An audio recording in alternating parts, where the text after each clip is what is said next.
and Kuro and Coco tied for 21 KDA. I was really happy to see Coco's Jace again. It was always such a good pick for him, and he put on a show with it last week. He did. It was absolutely wonderful to see. Did pick up some MVP points for that particular performance, and Fly coming in strong on KT too. Yeah, that's right. Core JJ, 22 KDA right now. Really excited to see where he kind of is going to be at going forward. Stitch is actually going to be starting for Samsung instead, but maybe we'll see Core JJ in game 2. Captain Jack right underneath him with 18 as well. Yeah, Core JJ did have a good performance on Lucian, but Stitch got that pentakill on Kalista last week, so that was fun to see. He did. And Gorilla, no surprise there on top of the KDA. I wouldn't be shocked to see him stay there for the rest of the season, man. Best support in Korea, best support in the world, I would say at this point. I would agree with you. I think he's been looking very strong. And Chani, yeah, still on that leaderboard too. We'll see where he ends up. Of course, they have Ignar, so we don't know where KT is going to land when it comes to the middle of the season. But yeah, going for that veteran presence right now, Hachani making it back. Was a coach, of course, for Anarchy, which became Africa. Now he's back as a player on his old team KT, where he won a season of champions with the Arrows. Yeah, and I mean, Chani's kind of an odd duck, right, in that he still has a lot of those issues that we saw before. They've cleaned gaming, of course, formerly IM. So you can see the tiny little IM logo underneath the dragon, but now they are Longzhu, which translates to the other side of the arena is Longzhu Gaming. And there they are. They're like the Chinese team that bought Korean players but stayed in Korea, basically. I like this trend, Doa. Chinese money in Korea, I approve. Yeah, yeah. And Longzhu dumped pretty much their entire roster except for Expression and Frozen and Growth. Well, it's great, because in Korea, we really know who the best team is at the end of the season. Yes. Yes, we do. Especially control. And it just depends on how you want to equip your composition. If you want to go for an 80 carry in the jungle, then you might want to consider having a tankier top lane. You can go full burst too. We've seen some kind of Graves, Lissandra, LeBlanc combinations in EU and in the LPL. Decided to take that Corki probably to the mid lane for Coco, I would think. Well, they played an 80 carry last time with Jace mid, so there's no guarantees on that. And especially since they're red side, they're going to wait to flex that for sure. True. Lulu. Right now they've got Gangplank in the mid lane for Crown. Which welcome to Summoner's Rift, Longzhu versus Samsung. Our first game of our second week here at OG Champions of Gangplank. What are you doing, Batty? So lay off the caffeine, man. It's not good. It's the grog, man. It's all for his grog. It's Jolly Jolly grog, is that what you said? Yeah, it is. But it's definitely not all for his tobacco, which is... Yeah, that's right out of League of Legends. Firmly banned. Drinking is okay, tobacco right out. I'm just sad. Silent killer, Montevideo. I'm just sad that Gangplank in Korea no longer says yo ho ho rumju. He doesn't? No, they changed his voice. Oh no, I didn't know they changed it. I didn't know they took out that line. Yeah, it's sad. That was fun. Back when we played LOL on the PC Bong, and GP would say, oh, rumju. So which basically means like a bottle of rum. Yeah, Ju is the word for alcohol in Korean, but it sounds really funny when he says it. Yo ho ho rumju. Well, not anymore. The humor is gone. It's been stripped away from this game. Oh well. And all that's left is Thunderlords. That's right. No, it's 6.1. Maybe people. No, it's still pretty much nope, Thunderlords. It's Thunderlords. Yeah, all right. Well, they tried. They tried at least. It's okay. Oh, we have it. Look, there's the Thunderlords. Oh yeah, there it is. Okay, Thunderlords confirmed. We made it 2 minutes in this game without Thunderlords, but then it was back. Almost 2 minutes, not quite. Not quite. And surprisingly, no lane swap too. Yeah, I actually am quite surprised about that. Samsung definitely had a hard decision to make. Either you're in that position where that early power spike could lose you your mid turret, or you're laning with a blue build Ezreal, which neither of these options is awesome, as you can see. Pure, Thunderlords. Yep, pure landing. A Q right there, and Thunderlord's Bard is... Yeah, Thunder Bard. I take like one of the tanky ones on Trundle.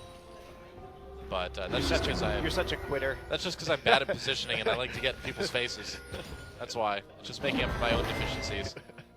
And I take the Wind Speaker's Blessing, the shield one, the buff, the shield healing buff when I play like Nami and stuff. I don't know. I think this is a disservice to your alleged bloodthirstiness. It's Well, true. this is an Ambition. interesting gank already. Uh-oh. Hello. No mad life to save you now.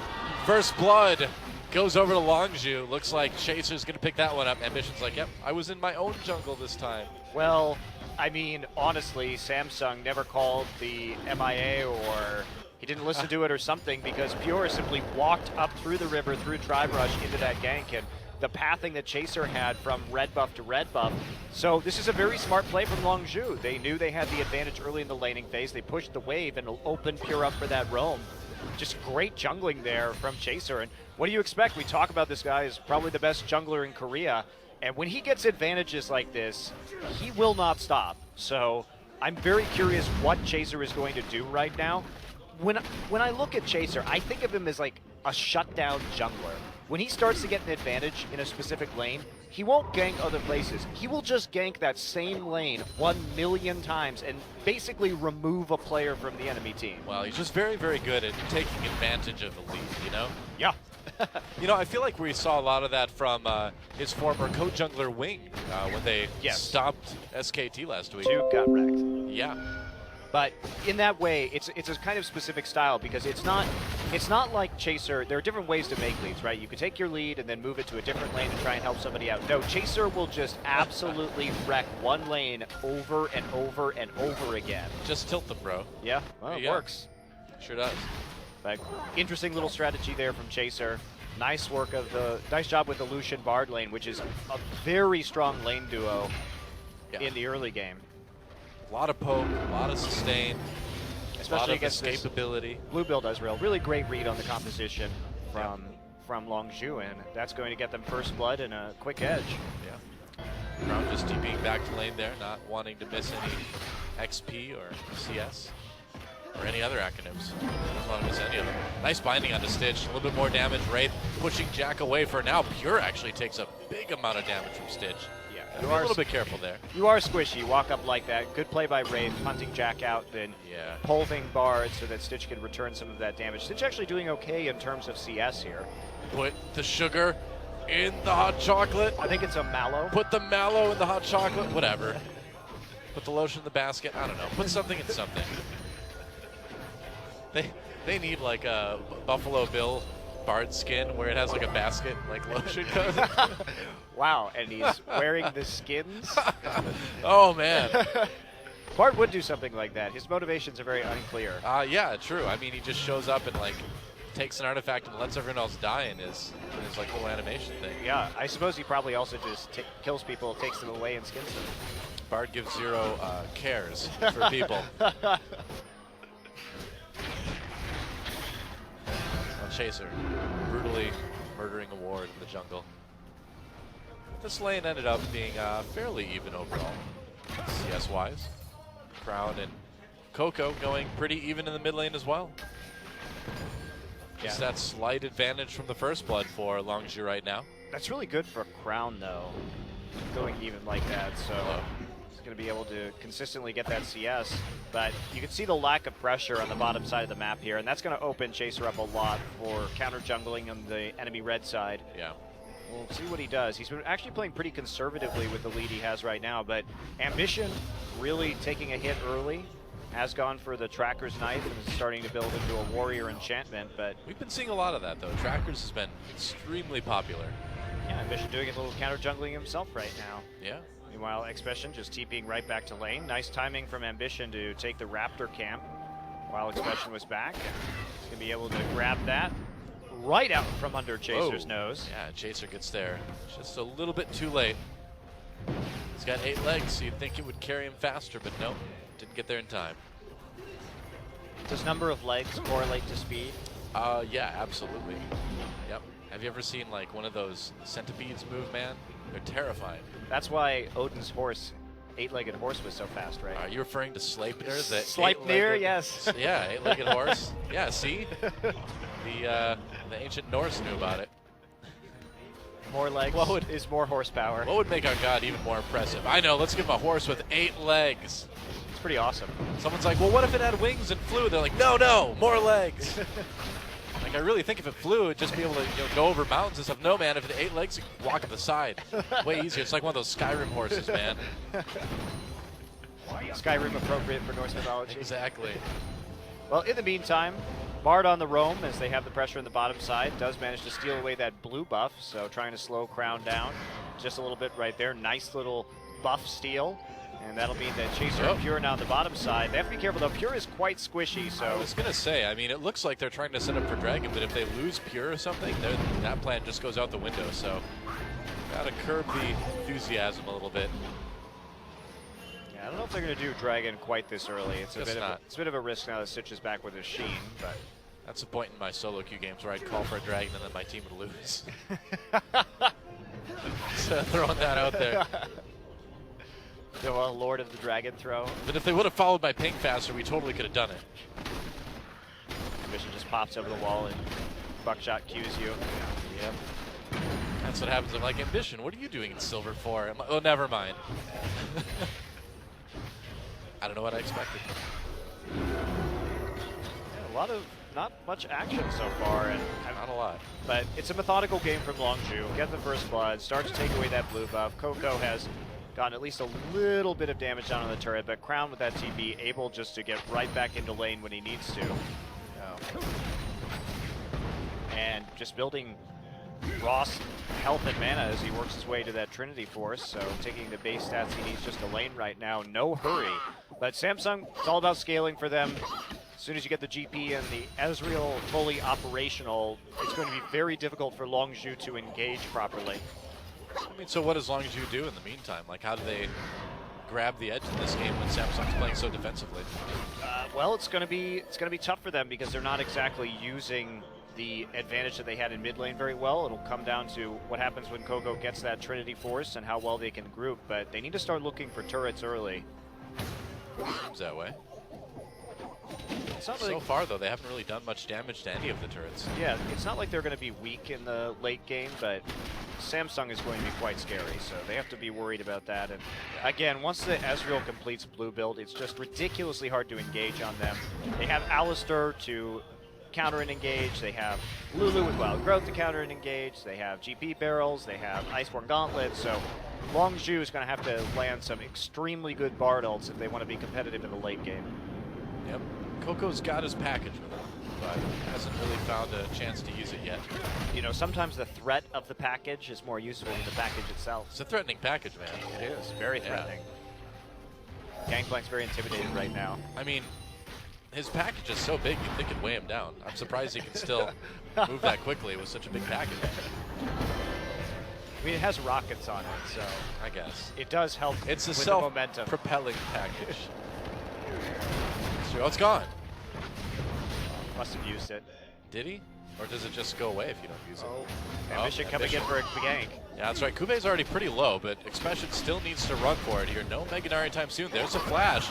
Ambition, can he catch him? They're going to try to slow down with the GP ultimate. There's a Wild Growth for the knock-up, and Ambition finally gets the kill. That's going to lead to Longzhu taking this first Dragon, though. Yeah, nice ring of wards from Longzhu means they can immediately move on to the Dragon as soon as they see Graves in the top side. Expression trying to flash early, but he didn't have any wards really to save him up there. And that means that they're going to try and push this with the help of the Graves and trade a turret right now. Expression does have TP. He can TP back in, but it looks like he's just going to be slightly too late. Well, I don't even think Longzhu can get this bottom turret all that quickly. No, they can't. Yeah. But they do get the Dragon, so they do get a damage buff. So nice first tower there from Samsung, who takes advantage of that situation. And it's one of the nice things about having a champion like Graves, very nice wave clear in lane, which allows you to push quite hard. Yep. If you are able to take out a solo laner, you can just join up with your team solo laner and then work down the tower pretty quickly. Very true. Crown just using his teleport once again to get back to lane to try to sustain the health on that as much as he can. But it's down to about half health now. Coco's been doing some work even through the TP use of Crown. Yeah. I mean, when it comes down to it, Corki's just going to be able to poke a lot harder than Gangplank is over an extended period of time. Still got good wave clear, of course. Yeah, well, especially now as he starts to get up in levels. And Spooky Ghosts already taken by Pure. Yeah, we're not really good. Not yet. We're not going to see. We are going to. I mean, we're still going to see it. We're going to see it a lot. It's not really nerfed that badly on 6-1. Yeah. So it needs to be nerfed more. Further nerfs for Spooky Ghosts required. Ghostbusters. That's what we need to call the Riot Line Balance team. That's right. They're not busting ghosts very well, though. Not really. All right, so here's another attempt at the blue buff. Chaser has his eyes on it, but Kuve falling back means that they're not going to risk this, especially since Corki's not in lane right now. So they actually do have to give this one back up. Crown will secure it. Not ideal recall timing from Coco to make that play a reality, but they have a very good idea of where Graves is now, and Ambition is here. Oh, Chaser gets found. That's a deep amount of burst from Ambition. They use the GP ult. Here takes the shortest magical journey I've ever seen, but they get out. I am really surprised that Chaser didn't expect Captain Jack, or Ambition rather, to be in that brush, considering he knew that he was just in the blue buff and could have easily pathed over to the Raptors right there. Yeah, taking a risk that costs him his flash. Maybe they just missed it, I guess. Special getting a tiny bit of damage on the tier 1 up and top, but he's already lost his long ago.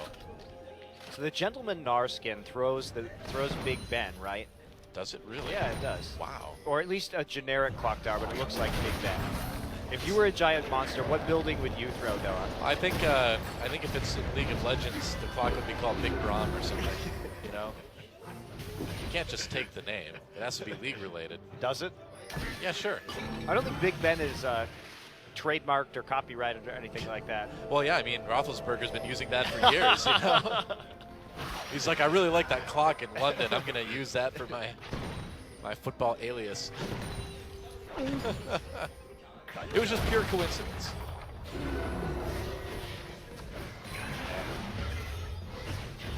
Well, I believe time is up for him this season. It is. Jack, wow, a lot of damage on the Wraith. Thanks to the Broncos. Yep. I guess I have to cheer for them now that the Packers are out, huh? I suppose. I think everybody should cheer for the Broncos. They're a great football team. I think everyone should just cheer for the not-Patriots. We can both agree on that, though. That's true. But fortunately, this week, those are one and the same thing. Yes, it all comes together. And it all might come together for a big dive here in bot lane against Samsung Longzhu. Oh, they're going to find Wraith. Wraith gets in there, flashes out actually, gets a nice pulverize, pops that out just in time to live. That was a bit surprising. I'm shocked that Wraith actually survived that. Yeah, it does get out with the help of his flash, and nice immediate drop of the GP hold too to deal some damage. Yeah. Probably not going to stop Longzhu from taking this turret in the end. Well, it stops him from getting a couple kills at least. Yeah, surprisingly, we didn't see any TPs from the top side. And it may actually save that turret for a while. Not bad. Definitely not. They try and set up for that catch. Don't quite manage to get it thanks to the unbreakable will of Alistar. Let's watch take a look at that again. Oh, yeah, just take a look as this comes in right now. Wow, what a heads-up play. Yeah, very nice by Wraith. Good reaction time. He's near the top of the KDA and supports. He's difficult to kill. I mean, you know people like say you never know if you're like the fight or flight type of person until you end up in one of those like life or death situations. We know that Wraith is the fight type because he got caught at like a third health and he's like, I better go in. I like it. That's what I like to see. And then flash out. Yeah, and then flash out. I mean, you get in there, you get the CC done. And then he's like, why didn't you guys follow up? 3 easy kills. I'd be raging. What else is new? Well, this is a slow game for Longzhu. They're behind in gold, which is not a great position considering their start to this game and the fact that Samsung is going to be quite scary with their scaling later on. Yeah, it seems like Longzhu needs to make something happen in the near future. Well, they do. I mean, Coco has Trinity Force. He's even managed to pick up a BF sword beyond that, but they still have yet to effectively chip down his turret. Ambition now here. And another defensive Gangplank ultimate just to clear out the wave. So Samsung has a good idea that they just need to wait right now, play back, and they can give up these dragons. They're not going to be too concerned with that.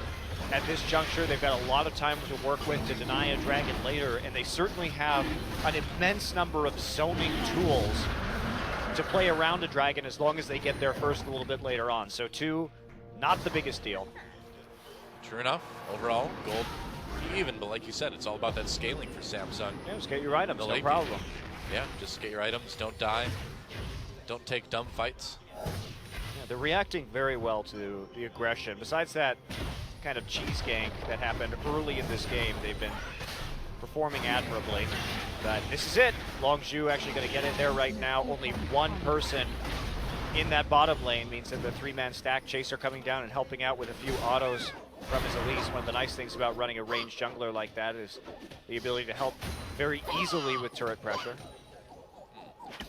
Look, Specian finally able to put some of his own pressure up onto top lane. Yeah, Kuve is not built very well for dealing with auto harass from Expression, and it's been slowly taking a toll on that turret, and Crown is starting to hurt, as you can see. Yes, he is. He's gonna get those big crits at this point. Stitch gonna go back. Let's see what he buys. Probably has enough for that Iceborne, maybe. Yeah, should get that, maybe pull down boots. Yep. There you go. Iceborne Gauntlet. Oh, nothing else. Oh, nope. Oh, pure. Taking a little bit of damage. Whoa, magical journey. With the brush. It's interesting. Gets out safely, but this is where Longzhu needs to shine. They have to have a potent mid game and get the remainder of these outer turrets down. They've swapped up to attempt to do just that. Chaser moves into the top side of the map right now just to make sure that they have the control, taking that scuttle crab away. Crown sitting next to a turret that's almost dead, and it's going to really depend on how Ambition reacts here. He hasn't been able to use the early game power of this Graves burst to make plays thanks to falling behind pretty quickly. And Chaser's here and gonna hit him. Oh yeah, got him with the cocoon, taking a ton of damage. Bard locking everybody up, wants to get there, but it lets Ambition back away. Chaser now the one taking a ton of damage as Crown comes in, looking for the kill. True Shot Barrage comes over the top, doesn't save Crown though, unfortunately, and LZ comes away with another kill. Yeah, they get it right there. They do. That was impressive, actually, that they started that. They thought they might be able to get Ambition onto Graves, and Samsung tried to turn it around, but they can't quite actually finish it off. And the Bard ult there from Longzhu looked a bit questionable as it hit Chaser, but they did manage to grab the kill, and they also get the mid lane turret, so this is exactly what Longzhu needs right now. Yeah, that Bard ult I don't know about. I mean, I feel like it may have even saved Ambition in that situation. Oh, it definitely did. I mean, he came out afterwards. Yeah, I mean, I don't know if they would have had quite enough damage to kill him right there, but it certainly helped. Didn't save Crown in the end. Went a little bit too deep. Well, yes. But this is the moment now. This is the moment where Longzhu really needs to push and really needs to make something happen. They've got themselves a kill. They've got nearly that turret up in top lane now. You can't respond to the aggression like we saw Crown do right there. If Ambition lives and you hold on to mid tower and just can continue scaling, that's the win right now. Crown doesn't need to play aggressively this quickly into the game. It's not important to his team comp's win conditions, and he's going to pay a pretty steep price for it. Not only giving up the kill, but giving up his turret finally, when he probably could have held that for a few more minutes and bought just that much more time. Yep. Makes it a lot easier for Longzhu to control the dragon right now, already having those two stacks. Captain Jack managing to dodge that True Shot Barrage, so he'll be able to get a little bit more damage in on that top turret. It's nearly down. And you see that CS differential really has opened up. This is a product of having the blue Ezreal in lane early. Challenging to make it work. And there we go, another GP ult used just to clear out a minion wave. The last turret left though, their last remaining point of defense on the top side of the map. So holding that is pretty crucial. You can see they've committed to that with wards and the entrances to that top side jungle. Yeah, I mean, if that turret goes down, I mean, that's a huge problem for Samsung, because suddenly those two dragons that Longzhu got become, you know, that much scarier, because now they're going to have map control over the dragon, but for probably the rest of the game if they want it. Yeah, they will. And Chaser, you can see here, going for that fast Randuin's, anticipating the GP. Oh, Ambition caught again, actually snared twice. Chaser coming in for the damage. Ambition trying to back away, gets over the wall. They're going to knock up Chaser as Wraith comes in and pops his ultimate. No deaths here. Yeah, but by chunking out Ambition and committing to the top side with that TP, they now are in a very good position to finally kill this top lane turret. You see Jack and Pure immediately coming back up into the top lane. They get some deep wards down, and Jack is just left alone on the top side. So mission accomplished for Longzhu. By 23 minutes, they take all the outer turrets. Now, it's only a 2K gold lead, and Samsung's composition is still scary late. But with these outer turrets down faster, all of a sudden they open up that bottom side where they still have 2 turrets in mid and bot to control the dragon, and considering they already have 2 dragon buffs, this puts them in a really good position just to scale for 5 dragons. Yeah. It is a bit scary if you're Samsung. Just delaying to the late game doesn't seem like as appealing of an option anymore.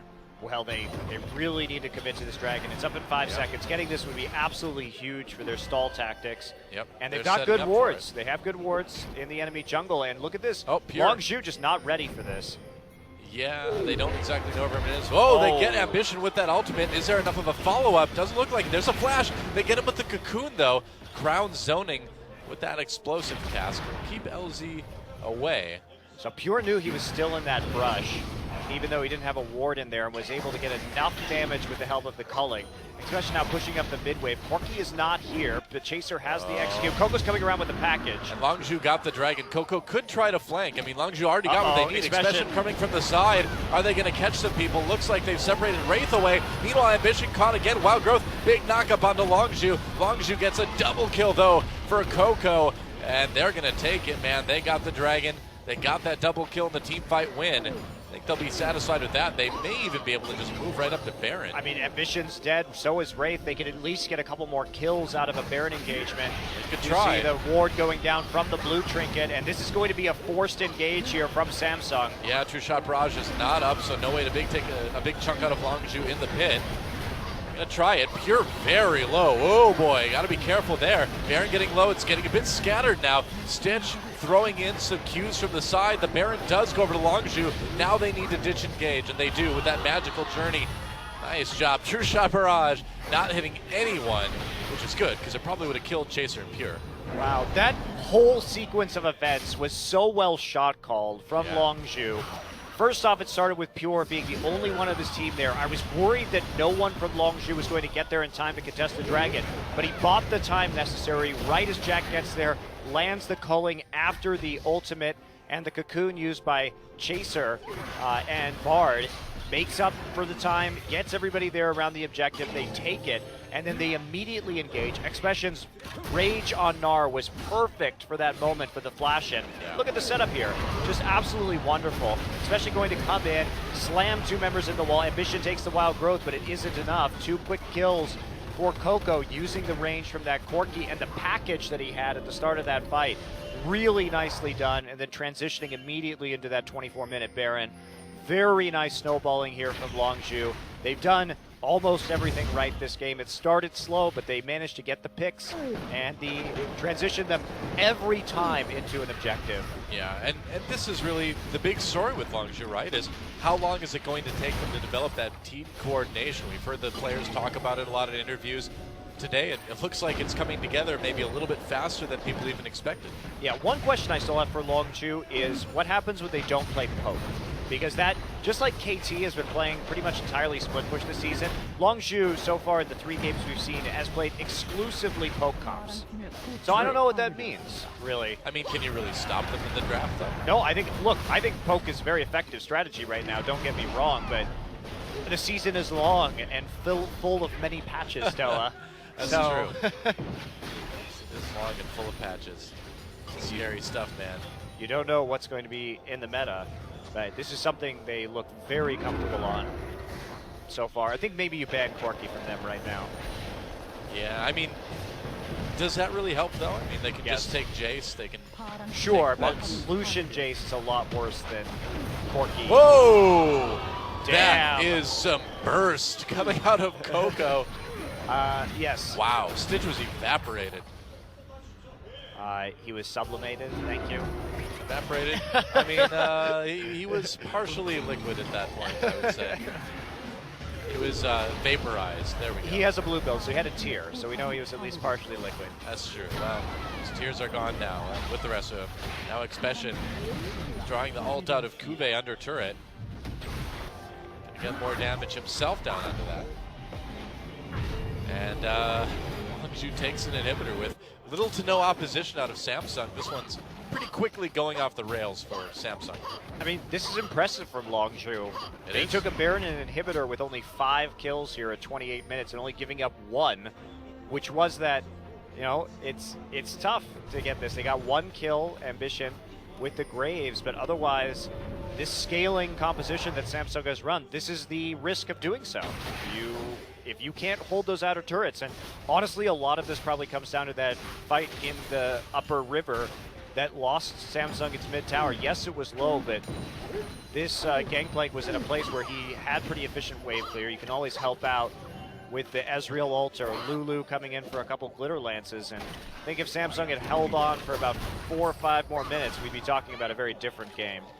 Well, and you'd have to expect that Longzhu knew exactly that.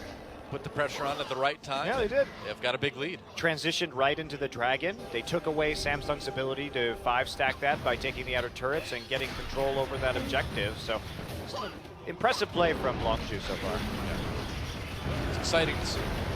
This top turret would have been taken out quickly if not for the Gangplank out. Captain Jack lucky to get out of that one. Whoa! Let this be the day you almost caught Captain Jack. You almost shot Captain Jack. You almost shot Captain Jack. You almost barrage Captain Jack. A double. It's kind of a cannon barrage too, so double barrage. Well, Jack's just going to heal off of hot chocolate. He is going to get so out of shape if he keeps drinking that much hot chocolate. That is not healthy. Yeah, Lucian is very... Uh-oh! He's got his flash. Manages to get out of it with it. He did actually flash the Bard Q right there. Yeah. It was coming for him. Yeah, he knew. I'm sure he was jamming that F button as fast as he could, because you know it's got to be on F. That's where you always put flash. Of course. That's where I put it. F for flash. Chaser there too. Runic Echo's doing some work when it comes to this minion wave clearing. And it's just methodical play from Longzhu. Jack stuck around in the jungle, healed up, and didn't actually recall because they want to maintain the pressure. But Baron buff is up now. But they still have to deal with this super minion problem. However, Longzhu may decide just to back off, take the dragon, and renew their assault at a later time. I mean, that's really it, right? I mean, you've got Baron coming up in about 1.5 minutes. Why not grab the dragon now? Agreed. You can force a fight that you can probably win, or at least put enough pressure on that your lanes will just continue to push while they stop you from getting the dragon. Doesn't look like Samsung may even try that, though. Yeah, I think Longzhu's just going to get an easy 4th dragon. Yeah, Longzhu can't push out right now. It's far too dangerous. And why not just take the dragon, like you said, recall, set up the vision around the Baron, take that, and guarantee yourselves the victory. This is definitely the more boring way to shot call, but also the better way. Well, it may be a little bit more boring, it's true, but like you said, it is the way to win the game. So I suppose if I was Longzhu, I'd probably want to do that too. Although if I was Longzhu, if I was pure, I would have a lot more kills. But 1-0-2 isn't bad, you know? He's got 20% of the kills on his team. It's okay, I guess. So he's even. 1/5. 1/5? That's a minimum. He's doing better than Captain Jack, so aren't you pleased? Absolutely. I think that's the minimum. You're 1/5 of the team, so you should have at least 1/5 of the kills, right? And that's why I need a 5th after playing with you, Dylan. Simple math. Rule of 5ths. Oh, the culling doesn't really do a whole lot.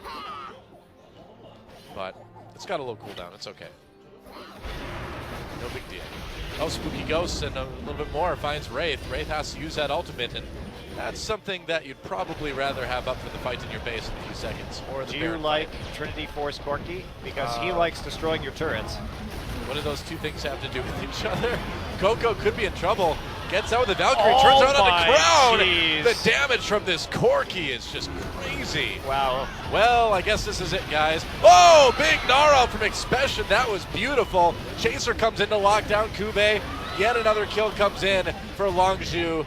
Oh, that was close. That was almost took a rocket to very the face. sexy duel by Coco I right mean- there onto the GP. I guess that's not the feeling I had, but hey, whatever floats your corky plane.